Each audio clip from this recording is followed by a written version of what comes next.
दोस्तों आज के इस वीडियो में हम लोग आधुनिक साहित्य जगत के एक ऐसे हस्ताक्षर की काव्यगत विशेषताओं पर चर्चा करने जा रहे हैं जिनको आप एक प्रमुख कवि के रूप में जान सकते हैं, एक नाटककार, आलेख रचनाकार, उसके बाद कहानीकार, बाल साहित्यकार, इन तमाम रूपों में आप इनको जान सकते हैं। मेरा कहने का तात्पर्य है कि ऐसी कोई साहित्यिक विधा नहीं बची जिस पर इन्होंने अपना लेखनी का कार्य ना किया हो। जी हाँ, मैं बात कर रहा हूँ सर्वेश्वर दयाल सक्सेना की। आज के इस वीडियो में हम लोग सर्वेश्वर दयाल सक्सेना से परिचित होंगे, उनके हल्के से जीवन परिचय को देखेंगे और उनके काव्यगत विशेषताओं को समझने का प्रयास करेंगे। दोस्तों इससे पूर्व आप सभी को बता दूं कि इससे पहले भी मैं बहुत सारे कवि की काव्यगत विशेषताओं पर ऑलरेडी वीडियो बनाकर इस चैनल पर अपलोड कर चुका हूं। अगर आपको किसी भी कवि की काव्यगत विशेषताओं की खोज है तो मैं डिस्क्रिप्शन पर लिंक दे दूंगा, आप वहां जाकर देख सकते हैं अगर उपलब्ध होगा तो। अगर उपलब्ध नहीं भी होगा तो कोई परवाह की बात नहीं, धीरे धीरे सभी कवि की काव्यगत विशेषता इस चैनल पर उपलब्ध हो जाएगी। इसलिए आपसे गुजारिश है कि चैनल को सब्सक्राइब जरूर करके रखें, क्योंकि अगर मैं आपको ये गिनाने लग जाऊं कि मैंने किन किन कवियों की काव्यगत विशेषताओं पर वीडियो बनाया है तो बहुत विलंब हो जाएगा और वीडियो बहुत लंबा हो जाएगा।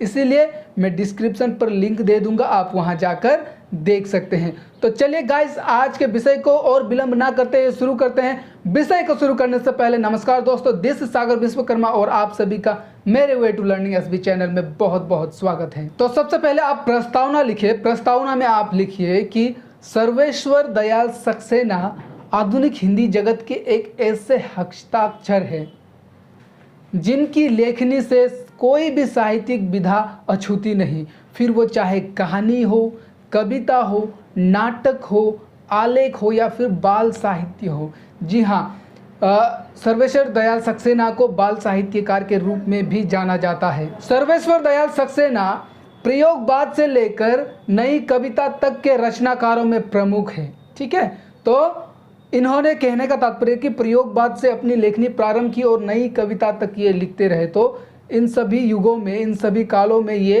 प्रमुख रचनाकारों में गिने जाते हैं। और सर्वेश्वर दयाल सक्सेना अज्ञेय द्वारा संपादित तीसरा सप्तक के प्रमुख कवियों में से एक है। इनका जन्म जो है 15 सितंबर 1927 को उत्तर प्रदेश में हुआ था।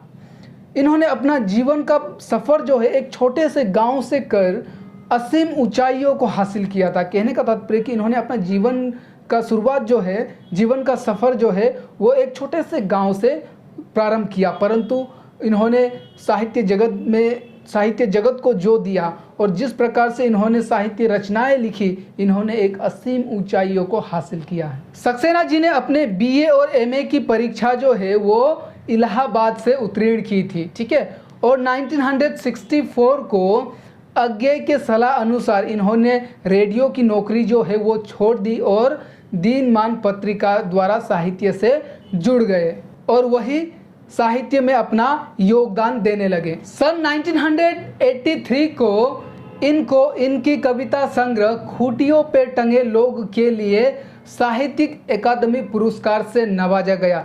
लेकिन बहुत दुखद की बात है कि उसी वर्ष वे हम सब को छोड़कर इस दुनिया से चले गए।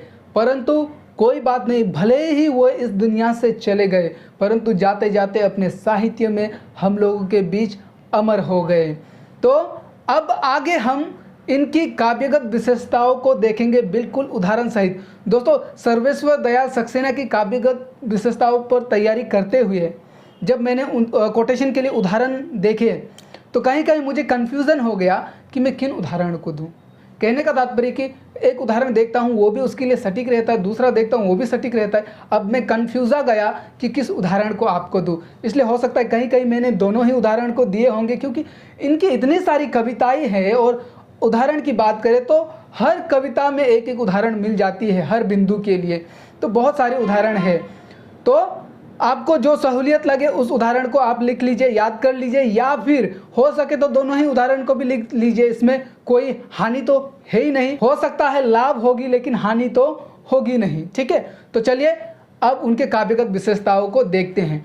सर्वेश्वर दयाल सक्सेना की काव्यगत विशेषताओं की बात करें तो उनकी सबसे पहली काव्यगत विशेषताएं हैं बाल साहित्यकार। ठीक है, सर्वेश्वर दयाल सक्सेना एक बाल साहित्यकार के रूप में भी जाने जाते हैं। अब बाल साहित्यकार से क्या तात्पर्य है कि जो बच्चों के लिए साहित्य लिखते हो उनको बाल साहित्यकार कहते हैं। ठीक है, तो सर्वेश्वर दयाल सक्सेना को बाल साहित्यकार के रूप में भी जाना जाता है। सर्वेश्वर दयाल सक्सेना का मानना था कि जिस देश के पास समृद्ध बाल साहित्य ना हो उस देश का भविष्य उज्जवल नहीं रह सकता।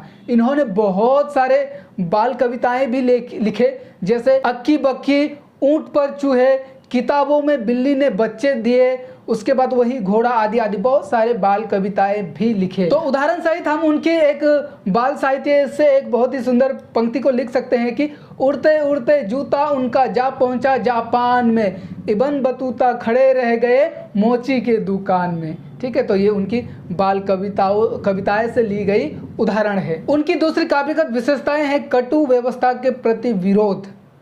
जी हाँ, सक्सेना जी ने अपने काव्य में कटु व्यवस्था के प्रति विरोध किया है। तो उदाहरण में आप लिख सकते हैं कि लीक पर वे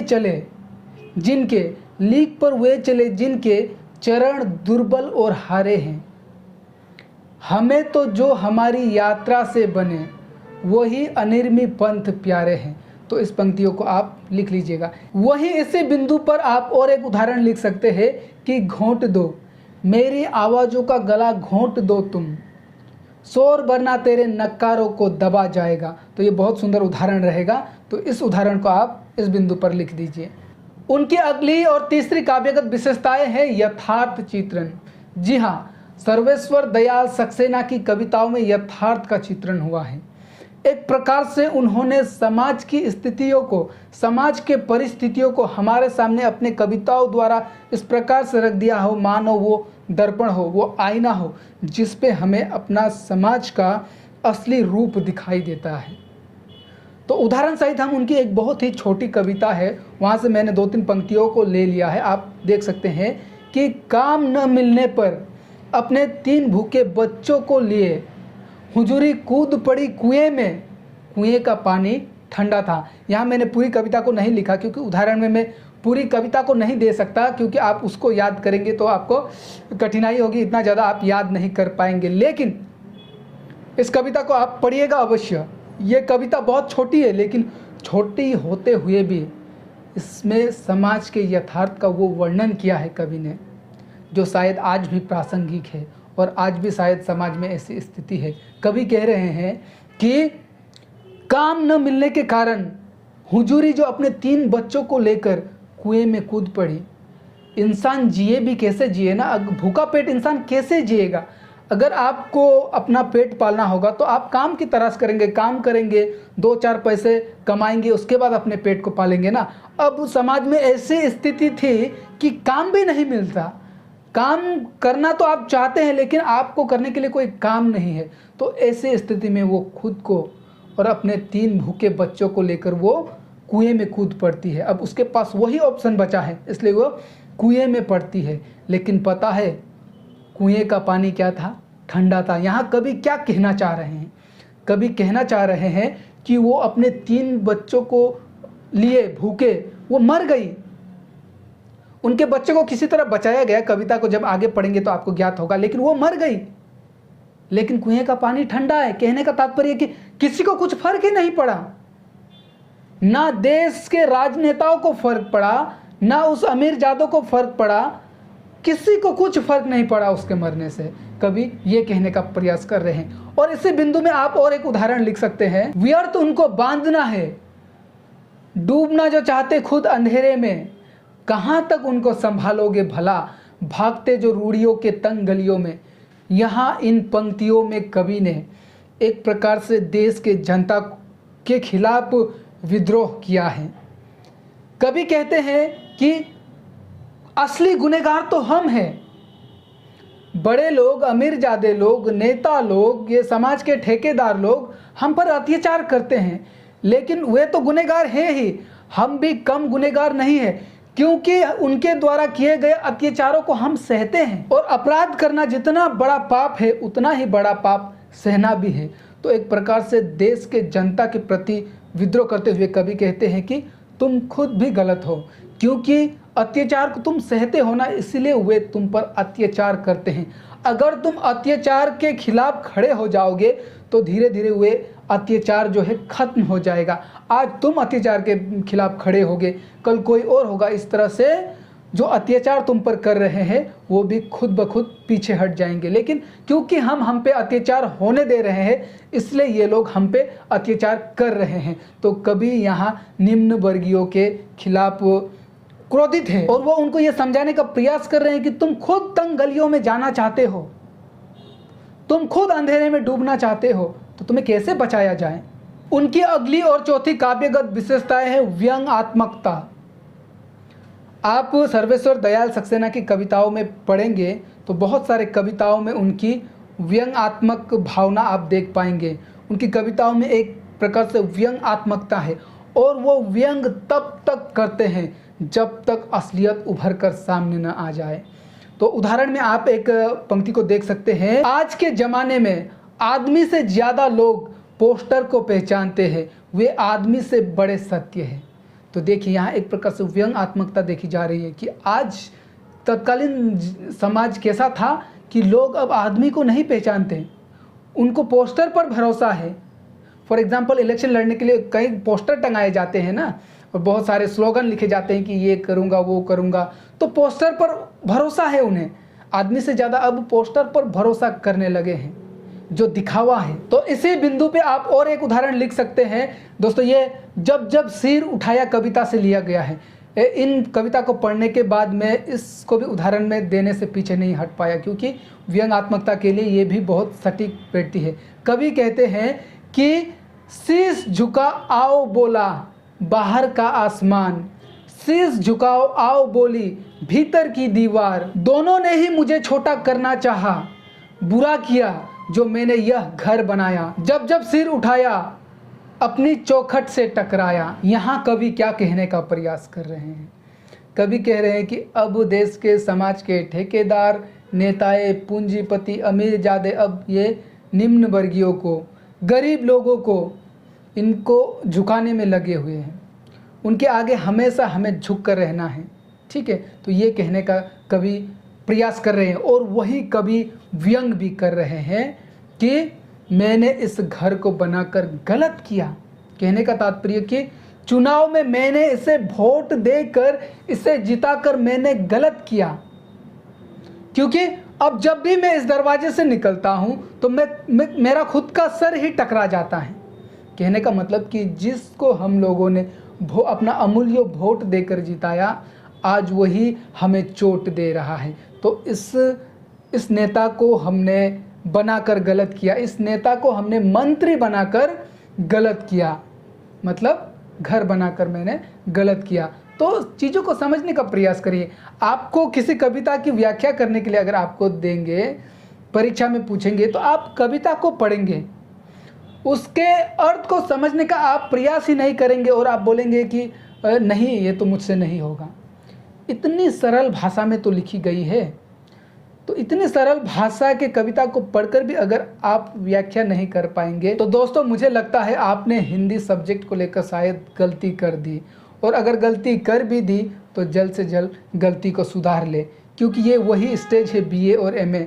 इसके बाद तो आपको ही किसी और को पढ़ाना है, उसके बाद आप नहीं पढ़ेंगे, आपको किसी और को पढ़ाना है। तो ये आपका अंतिम समय है और इस समय में जितना हो सके जल्दी सुधार कर लीजिए। उनकी अगली और पांचवी काव्यगत विशेषताएं हैं मध्य वर्गीयों और निम्न वर्गीयों का चित्रण। जी हाँ, सक्सेना जी के कविता में निम्न वर्गीयों के लोगों का चित्रण तो हुआ ही है, उनके कष्टों का, दुखों का चित्रण तो हुआ ही है, साथ ही साथ उन्होंने मध्य वर्गीयों के जीवन का चित्रण भी अपने काव्य में किया है। उनका मानना था कि यह उच्च वर्गीयों और निम्न वर्गीयों के बीच में मध्य वर्गीय लोगों का जीना दुभर हो गया है। मध्य वर्गीय मतलब मिडिल क्लास लोगों को जीना अब मुश्किल पड़ गया है, क्योंकि वो चाहते हुए भी उन गरीबों का, जो शायद उनके सगे संबंधी भी है, उनका सहायता नहीं कर पाते। क्यों? क्योंकि मध्य वर्गीय लोग जो होते हैं, वो मिडिल क्लास लोग जो होते हैं, वो अमीरजादों का, उच्च वर्गीय लोगों के चमचे हैं। ये उनके कहने पर इनको चलना होता है, तो उनका ज़िंदगी जीना दुभर हो गया था। तो इसका चित्रण उन्होंने अपने काव्य में बहुत बार किया है। उदाहरण सहित हम एक पंक्ति को देख सकते हैं कि आज के ज़माने में विवशता, भूख, मृत्यु सब सजाने के बाद ही पहचानी जा सकती है, बिना आकर्षण के दुकानें टूट जाती है। दोस्तों कितना खूबसूरत लाइन है।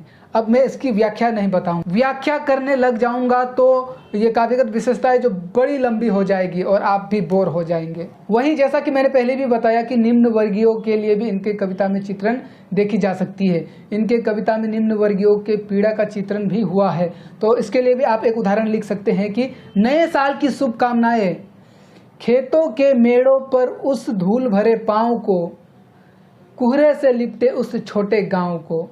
तो इस उदाहरण को भी आप लिख सकते हैं। अब उनकी छठी काव्यगत विशेषताएं हैं प्रकृति का मनोहर चित्रण। जी हाँ, सर्वेश्वर दयाल सक्सेना ने अपने काव्य में प्रकृति का भी बहुत ही सुंदर तरह से वर्णन किया है, चित्रण किया है। तो उदाहरण सहित आप उनके एक पंक्ति को लिख दीजिएगा कि सल में सितारे की काम वाली, सल में सितारे की काम वाली, नीली मखमल का खोल चढ़ा, ठीक है, नीली मखमल का खोल चढ़ा, अंबर का बड़ा सिधोरा, धरती पर नदियों के जल में गिरी तरु के शिखरों से डर डर कर सब सेंदूर फैला गया, सब सेंदूर फैला गया। एक प्रकार से उन्होंने प्रकृति के चित्रण में एक नवीनता का चित्रण किया है। मतलब कि प्रकृति चित्रण तो वो करते ही हैं, लेकिन उसमें एक नए प्रकार से प्रकृति का चित्रण उन्होंने किया है। उनकी अगली और सातवीं काव्यगत विशेषताएं है सामाजिक चेतना। जी हाँ, सक्सेना जी की कविता में सामाजिक चेतना आप देख सकते हैं। वास्तव में सक्सेना जी जो है वे अपने देश से, अपने समाज से बहुत प्रेम करते थे, अतः उनकी कविता में सामाजिक चेतना भरपूर मात्रा में देखी जा सकती है। वे समाज की परिस्थिति को देखकर चुप नहीं रहते थे, समाज में क्या घटित हो रही है ये बयां उनकी कविता कर देती है। और उदाहरण सहित आप एक बहुत ही सुंदर उदाहरण को लिख सकते हैं कि मेले में दुकान की, माचिस बीड़ी पान की, कुछ तो खा गए हकीम अमरा, कुछ खा गए सिपाही, बाकी बचे टैक्स भर आए, ऐसे हुई तबाही। तो यहाँ पर उन्होंने समाज का तस्वीर को आपके सामने, आपके समक्ष रख दिया है। उनकी अगली और आठवीं काव्यगत विशेषता है नवीनता का चित्रण। जी हाँ, सक्सेना जी की कविता में नवीनता का चित्रण देखने को मिलता है। उन्होंने अपने कविता में आवश्यकता अनुसार नवीनता भरने का प्रयास किया है। सक्सेना जी कहते हैं कि कविता में सब चीज़ों का चित्रण दिखना चाहिए, सब चीज़ों का जिक्र होना चाहिए, फिर वो चाहे समाज की स्थिति का हो, घर, परिवार, समाज, सोसाइटी, चौराहे, गलियां, कुछ भी हो, हर चीज़ों का सटीक चित्रण हमें कविता में करनी चाहिए। किसी भी चीज़ को छोड़ना नहीं चाहिए, सब चीज़ों का चित्रण हमें कविता में कर दिखाना चाहिए। इसीलिए उनकी कविता में आप देख सकते हैं कि उन्होंने विविध विषयों को विषय बनाकर कविता रचनाएं की है। वे कहते थे कि कविता जो है वो कविता मात्र ना होकर समाज का एक्सरे होना चाहिए, यहाँ तक कहते थे। तो उदाहरण में आप लिख सकते हैं, गोली खाकर एक आदमी के मुंह से निकला राम, दूसरे आदमी के मुंह से निकला माओ, और तीसरे आदमी के मुंह से निकला आलू। ठीक है, तो जब पता चला, जब पोस्टमार्टम का रिपोर्ट आया तो पता चला पहले दो जो आदमी थे जिसके मुंह से राम और माओ निकला था, उनका पेट भरा हुआ था, लेकिन ये जो तीसरा आदमी जिसके मुंह से आलू निकला था, बेचारा उसका पेट खाली था, वो भूखा था, इसलिए मरते मरते भी उसे खाने की इच्छा थी, अपने पेट को भरने की इच्छा थी। उनकी अगली और नवी काव्यगत विशेषताएं हैं बिंब और प्रतीक योजना। सक्सेना जी बिंब और प्रतीक के बहुत ही माहिर कवि थे। उन्होंने बिंब और प्रतीक का अपने काव्य में चमत्कार प्रदर्शन किया है। सक्सेना जिन बिंब और प्रतीकों का प्रयोग अपने काव्य में करते थे वो अद्भुत था। आपको ज्ञात भी नहीं होगा कि उन प्रतीकों द्वारा वो किस ओर इशारा कर रहे हैं। तो एग्जाम्पल के तौर पर आप उदाहरण देखिए कि बहुत बड़ी जेबों वाला कोट पहने ईश्वर मेरे पास आया, बहुत बड़ी जेबों वाला कोट पहने ईश्वर मेरे पास आया, मेरी माँ, मेरे पिता, मेरे बच्चे और मेरी पत्नी को खिलौना समझकर जेब में डालकर चला गया। तो यहाँ देखिए उन्होंने बिंब और प्रतीक का कितना सुंदर और प्रभावशाली प्रयोग अपने काव्य में किया है। उनकी अगली और 10वीं काव्यगत विशेषताएं हैं प्रेम वर्णन। जी हाँ, अब तक हमने उनके जितने भी काव्यगत विशेषताओं को देखा, उसके अतिरिक्त प्रेम वर्णन भी उनकी प्रमुख काव्यगत विशेषताओं में से एक है। वे एक प्रेम वर्णन के कवि भी थे, या फिर कहूँ कि वे एक रूमानी कवि भी थे। ठीक है, तो ये भी उनकी सबसे बड़ी विशेषताओं में से एक विशेषता रही है। उदाहरण सहित आप उनकी पंक्तियों को देख सकते हैं कि कितना अच्छा होता एक दूसरे को बिना जाने पास पास होना और उस संगीत को सुनना। तो इन पंक्तियों में आप प्रेम का झलक देख सकते हैं। उनकी अगली और 11वीं काव्यगत विशेषताओं में लिखी है राष्ट्रीयता की भावना। दरअसल सक्सेना एक समाजवादी कवि थे और सक्सेना जी को अपने देश से, अपने समाज से, अपने देश के जनता से बहुत ही प्रेम था। अतः उनकी कविता में राष्ट्र के प्रति प्रेम भावना भी देखी जा सकती है। तो उदाहरण सहित आप लिख सकते हैं, लोकतंत्र को जूते की तरह लाठी में लटकाए भागे जा रहे हैं सभी सीना फुलाए। तो यही इसी बिंदु पर आप और एक उदाहरण लिख सकते हैं, सुनो ढोल की लय धीमी होती जा रही है, धीरे धीरे क्रांति यात्रा शव यात्रा में बदल रही है। तो इस पंक्तियों को भी आप लिख सकते हैं। तो दोस्तों, इस प्रकार से हमने सर्वेश्वर दयाल सक्सेना की कविता के काव्यगत विशेषताओं में उनके भाव पक्ष को देख लिया। अब हम उनकी कला पक्ष पर बात करेंगे। सर्वेश्वर दयाल सक्सेना की भाषा की बात करें तो उनकी भाषा जो है वो बहुत ही सरल भाषा में लिखते हैं। उन्होंने बिल्कुल सीधी सादी भाषा में कविताएं रची, जिसको पढ़कर आपको उसका अर्थ बोध हो जाएगा। ठीक है, उन्होंने कविता लिखते हुए कविता के उन नियमों को, अलंकार, रसों, छंद से भरी हुई नियमों से परे उन्होंने काव्य रचनाएं की। उन नियमों से उन्होंने अपने कविता को नहीं बांधा, अपितु उस नियमों से निकलकर उन्होंने सीधी सादी रूप में कविता हमारे सामने प्रस्तुत की। तो यही वो कारण है कि सर्वेश्वर दयाल सक्सेना ने रूप और शिल्प की उपेक्षा कथ्य पर अधिक बल दिया। और शायद यही वो कारण है कि सर्वेश्वर दयाल सक्सेना की कविता कहीं कहीं पद्य की जगह पर गद्य प्रतीत होती है। कहने का मतलब कि हमें ये समझ में नहीं आता कि ये काव्य है या फिर कोई कहानी है। तो ये कन्फ्यूज़न रहता है, क्योंकि उन्होंने बहुत ही सीधी सादी शब्दों में उन्होंने काव्य रचनाएं की, लेकिन शब्दों का उन्होंने जो चयन किया अपने काव्य में वो बहुत ही अद्भुत और चमत्कारपूर्ण है। तो जबकि हमने इतने उनके जितने भी बिंदु बनाए, हमने उनकी काव्यगत विशेषताओं की, सब में उदाहरण दिया, तो कला पक्ष में भी एक उदाहरण दे ही दीजिए कि मैं जहाँ होता हूँ वहीं से चल पड़ता हूँ, अक्सर एक व्यथा यात्रा बन जाती है। ठीक है, तो दोस्तों गाइस, इस तरह से हमने सर्वेश्वर दयाल सक्सेना की काव्यगत विशेषताओं को कंप्लीट किया। मैं ऐसी उम्मीद करता हूं कि आप मेरे इस वीडियो से सर्वेश्वर दयाल सक्सेना की काव्यगत विशेषताओं को समझ पाए होंगे और आप संतुष्ट होंगे। तो लास्टली आप सभी से गुजारिश है कि मेरे चैनल को सब्सक्राइब अवश्य करें, और वीडियो पसंद आए तो लाइक भी करें, कुछ पूछना हो तो कमेंट भी करें, अपने दोस्तों को शेयर भी करें, और don't forget to press the bell icon. ठीक है, तो मुलाकात होगी आप सभी से बहुत जल्दी किसी अन्य विषय के साथ। तब तक के लिए जय हिंद, जय भारत, नमस्कार।